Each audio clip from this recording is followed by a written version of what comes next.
This is Carla, and welcome back to There Might Be Cupcakes. Just a note, this episode is about finding cupcakes in extremely difficult or shocking places, and the stories involved come from two disparate sources. One is from my life, and one is from the writer and singer Leonard Cohen. And yeah, heads up, this is a trigger warning for extremely difficult life circumstances, namely rape and suicide. This is ultimately, I truly hope, uplifting episode, but it gets dark in order to get light, because as both Leonard and I know, light is defined by its relationship to darkness. If you bear with me, if you bear with us, I believe these two stories will be well worth your while this holiday season, and might remind you of something you're looking for, if I might be so bold. They both did this very thing for me, the first way back in the 1990s. I can't believe I can say that phrase, way back in the 1990s. Ouch. And the second, just the other day. Please, if you're able, have a listen. If not, I understand, and maybe save this download for a sunnier day with my love and understanding. Before I begin, for new listeners, this is what I mean about finding and making cupcakes. My podcast was named for my friend Gregory Behrendt's comedy routine, There Might Be Cake. In it, he talks about getting out and doing the damn thing, because in doing so, you might actually be near cake, and you might get some. Go to work when it's hard, and there might be a party that day in the break room, and there might be cake, and you might get some. And then you just extend that metaphor to life. If you just try and you push that one time when you think you can't do something, you might be there wherever there is, and there might be an emotional place instead of a physical place, when cake might be found. You can play the video of this routine on the front page of my website.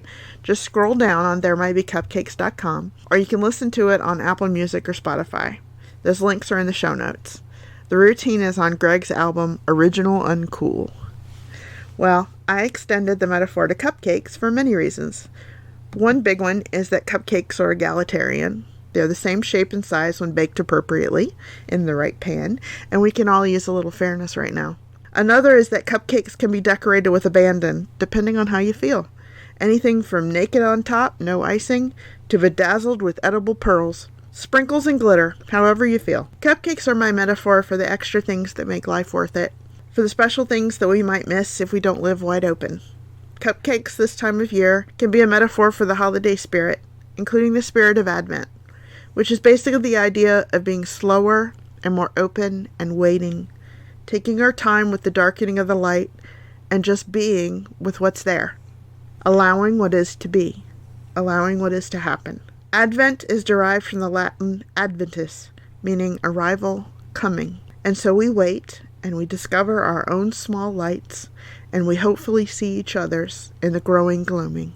And that brings me to my two stories. Leonard Cohen's story, which I read this week from the epilogue of his final collection of poetry, art, and lyrics, titled The Flame, reminded me of my story, so I will tell mine first, because Leonard's gives the fire and the punch to mine. Mine is the kindling to his larger flame, I think.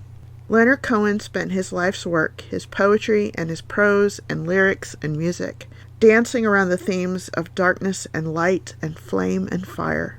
In this time of Advent, when the days are darkening and the time is meant to be quiet and contemplative, this story of another, differently dark time, when I first learned to sit with myself and contemplate the uncontemplatable, is serendipity. My story dates back to graduate school, Boston, 1993. I was struggling with what I did not understand was PTSD symptoms from the sexual and physical assault I experienced in 1991 at the hands of my ex-boyfriend in my first apartment in my very first home of my own. I talked about what happened in detail in the episode, This Girl Just Had a Bad Date. And if you're interested, that episode is linked in the show notes. All I knew is that I couldn't have sexual intercourse without pain. I startled at noises, and I was startling myself at my attraction to strangers. I was scaring myself, in other words.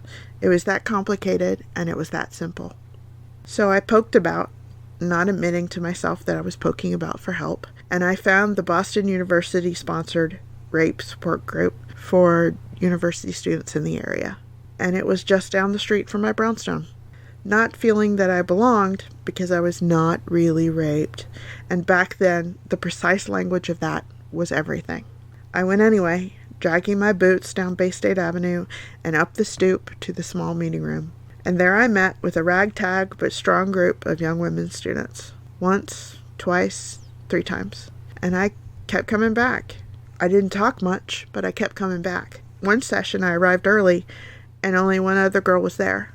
By then I knew her story, and it was beyond brutal, beyond even breath. She had been the voice of the male crew team at her university, the cry over the water early mornings calling strokes and keeping those strong men in line, in time. Those men were her family, her best friends. She coached them and helped them train and took care of their crew equipment so that they could successfully fly across the surface of the Charles River like gods. And then one night at a campus party, they all raped her, all of her friends. So we two sat quietly together before that session when we both arrived early in an Advent-like space, waiting and simply sitting with what was there and waiting for what was to come in silent contemplation together. And then I noticed her socks. Her very loud socks. I don't remember the pattern now. It's been over 26 years. But her socks were bright and lively and cheerful in a way that deliberately and elaborately raged against our safe space of pain. So I told her I liked them. And she told me the story of her socks. She told me that she always tried to wear happy socks. That's what she called them. It was the first time I'd ever heard the phrase. Every day she made a point, no matter how ragged or sad or desperate she felt, to put on happy socks. That way, she told me very deliberately, making careful eye contact with me for the first, and I think only time, in that group therapy space, when she was feeling panicked or empty or dead inside, when she felt the weight of what had happened to her, when her professor sounded like an adult in the Charlie Brown cartoons, wah, wah, wah, wah, wah, and she just couldn't think or breathe one more breath. She could catch a glimpse of one leg crossed over the other, or catch a glimpse of her foot as she reached down to grab her bag and just run. She would see her socks and see daisies, or Keith Haring's art, or bright blocks of color, or Snoopy, and her happy socks would jolt her brain, just enough, a kickstart, an adrenaline shot to her heart. She told me you have to smile when you look at happy socks, even when all of your friends have betrayed your body and soul. The surprise of your silly feet has to make you smile, just a little, even though I have worn happy socks of many different types ever since that day, and I have thought of her when I do. I catch glimpses of my own ankles or feet, sometimes when I'm in my wheelchair, sometimes when I'm in my bed, and I hope that she owns 1,000,000 pairs by now. I hope she owns a happy socks company. Or I hope that she found that one pair that she has to wear every single day and then rinse out in the sink because they give her such a lift. But I hope they did keep her keeping on, because that day and that small moment in that very small group therapy room, when 2 kids were early for group, she changed my life. And I cannot describe exactly how, but I am better for it. We change each other's lives in such small ways, and we don't ever even know it. And these moments are the cupcakes. And sometimes it is heartbreaking when we never realize our importance to each other, our ability to make cupcakes for each other. And this leads me to Leonard Cohen's story, which I will read verbatim, because fuck me for trying to reword that poet's story. He told this story upon accepting an award.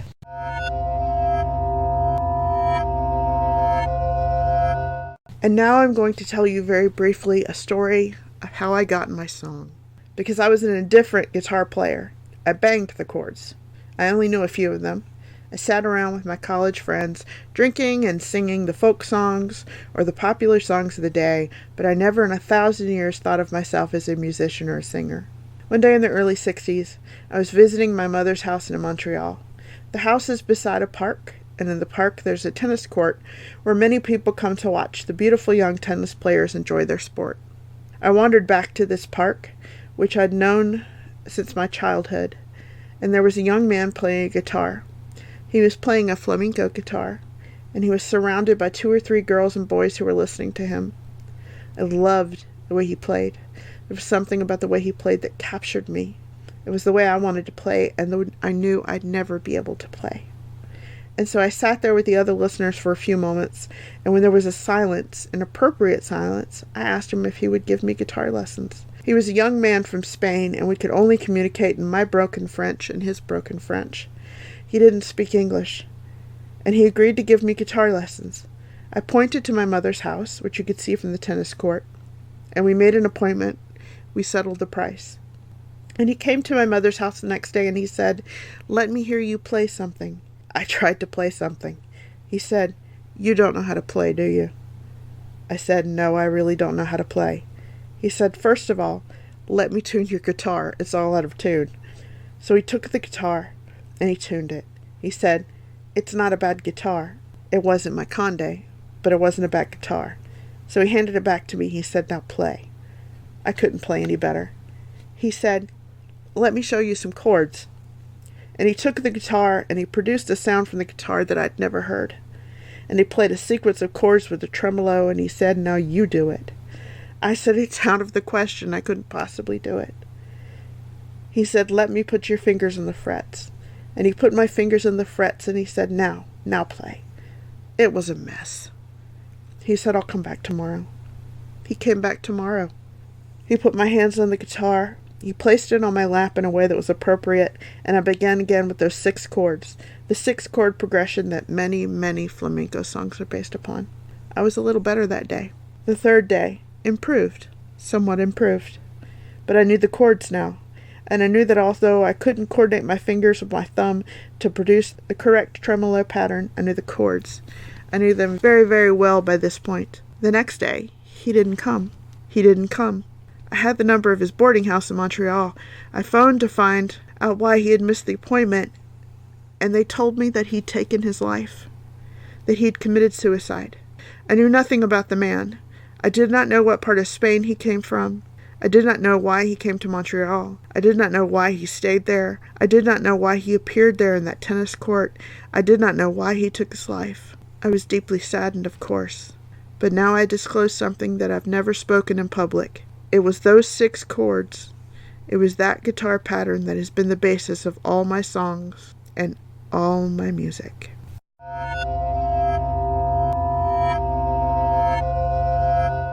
Whatever you celebrate this season of quiet waiting and of hope, light a candle for the poet Leonard Cohen, and for his guitar teacher and whatever he was suffering, and for my Happy Socks teacher, in hopes that she is well and whole today.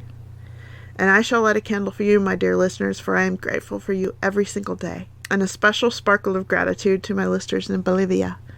For I saw when gathering links for the show notes that I am newly on the charts for Bolivia in arts and entertainment on Spotify. Thank you from the bottom of my heart for listening, and I send my love to you from this eastern coast of America. There will be more holiday fare to follow very shortly. More Victorian holiday history like last year. And yes, more Christmas horror like last year. Soon, soon. I have missed talking to all of you as I always do. Relevant episode titles to this episode: My Own Sexual Assault, This Girl Just Had a Bad Date, and A Different World. That one is in the wider perspective of the Bill Cosby trial and growing up in the Cosby era. Christmas episodes from last year: What the Dickens, and Victorian Christmas, The Goblin and the Paw. All 4 of the above are linked in the show notes, as is Leonard Cohen's book The Flame, and is Leonard Cohen's music. There's also a link for my favorite set of Happy Socks, which are pictured in this episode's image. See you soon. I love you. And please stay tuned for a promo for a fellow Lady Pod Squad bookish podcast, Shelf Addiction. Her website link is in the show notes as well. The excerpt I read is from Leonard Cohen's acceptance speech for the Prince of Asturias Award on October 21st, 2011. The full acceptance speech begins on page 267 of The Flame by Leonard Cohen, which is linked in the show notes.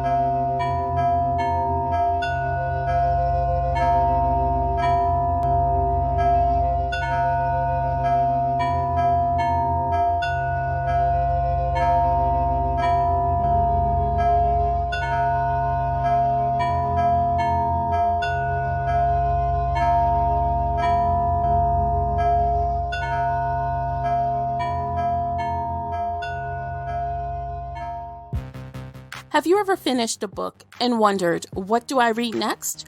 Or wished that you were in a book club, but everyone you know says they don't have time to read? Maybe you enjoy audiobooks or are looking to try a new to you genre, author, or narrator. Hi, I'm Tamara, and I have a shelf addiction. I read books, listen to audiobooks, and I'm here to share with you the best of the best and to warn you off of the worst. I hope to open your mind to new and awesome books to feed your inner book nerd. I have a unique and honest perspective, and I look forward to talking books with you. From entertaining book chats and interviews to 5-minute book reviews, there's something for every type of reader on the Shelf Addiction podcast. Subscribe for free on your podcatcher of choice by going to shelfaddiction.com/podcast, and you too can have a shelf addiction